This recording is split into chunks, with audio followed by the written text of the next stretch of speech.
Hello, everyone, and welcome to the post-game press conference for Hofstra men's lacrosse. To ask a question, please use the raised hand feature. Before we open the floor to questions, Coach Tierney, could you give us your immediate thoughts following today's win over Wagner?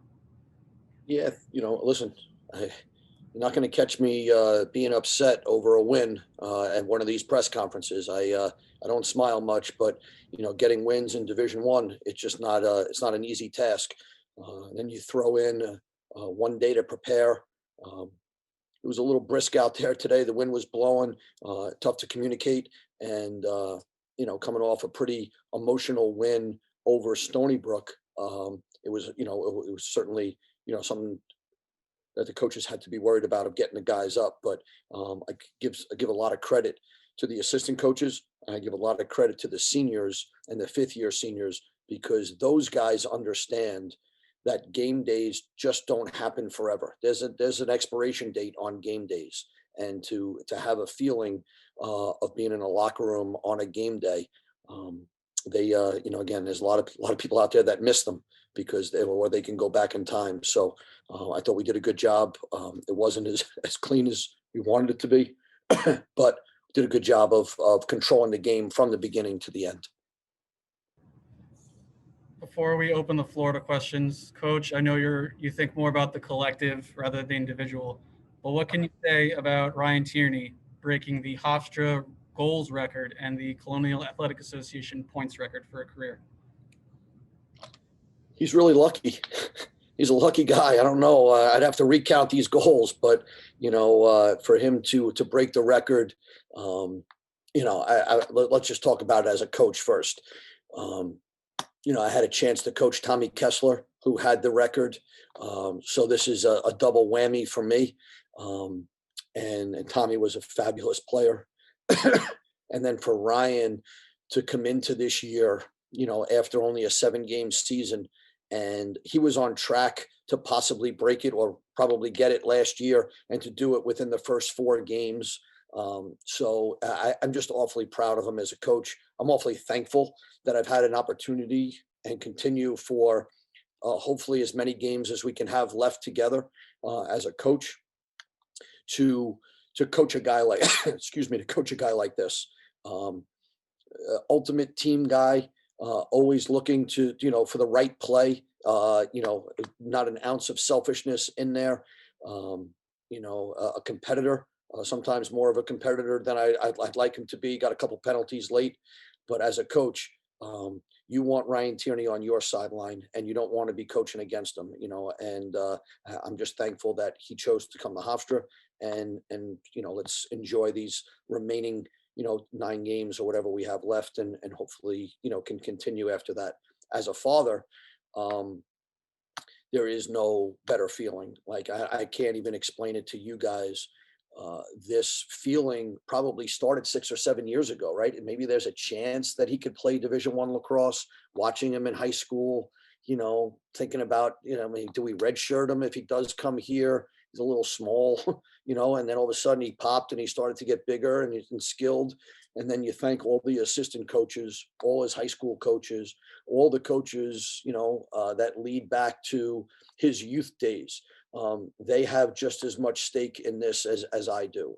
But as a dad, and I'll certainly speak for my wife, as parents, to have him have this accomplishment and be in the Hofstra record books now, I have no words. We will now open the floor to questions from the press. Tyler.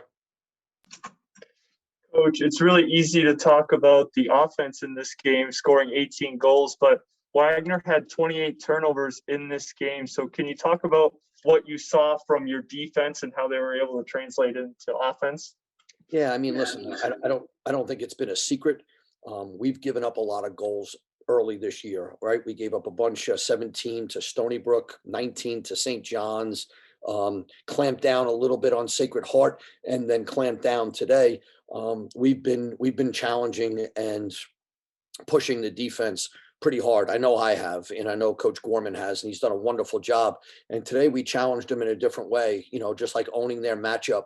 And again, I think some of those turnovers, we had some, but they, certainly the turnovers that they had, some of them were due to us. Some of them were due to just the weather, the wind, things like that, a quick turnaround. And I know Coach McCutcheon's doing a great job with the Wagners. And so they're going to continue to get better and better. But defensively, I'm awfully proud of those guys. I am. 6 goals and evenly split, 3 in the first half, I believe, 3 in the second half. And 2 out of those 6 were man up. One of them, we were 3 men down, and we were only seconds away from going all even. And that would have been an explosion on the sideline.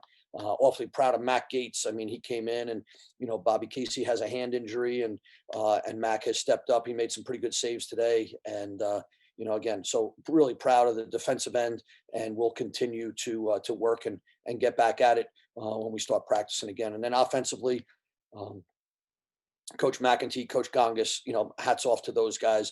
They are, they're utilizing the ingredients that they have in their fridge, and they got the guys playing pretty loose and putting the ball in the goal and putting the players in spots where they could be successful. So pretty good there. Max. Hey, Coach, congrats on the win. You guys did have 8 penalties in the game today. What can you guys do to limit those going forward, especially as you move into conference play? Yeah, Max. Some of those penalties they certainly were our fault, and I think a lot of it was trying just to make a play, right? I mean, trying to pick up the tempo of the game and get it up and down a little bit. And play a little faster. We thought we could be a little deeper in our roster, and if they had to go to the bench, we could be able to maybe pick up a couple there. But it wasn't meant to be. I think they threw one flag on them, and I think Matt Elder ended up scoring, so that wiped out that penalty. Then we went man up once, and I think we scored, and they had shut Ryan. And then the last one, to be honest with you, we put in the practice man up guys. They've been working really hard for us, and we kept Ryan on the sideline and Alex Kincannon and Justin Linsky, and we put those guys in that have worked really hard during the course of these weeks, playing the other team's man up and preparing our man down, and just to give them a shot. And to be honest with you, they scored a goal. I couldn't be more happy for them as well. That's good stuff right there.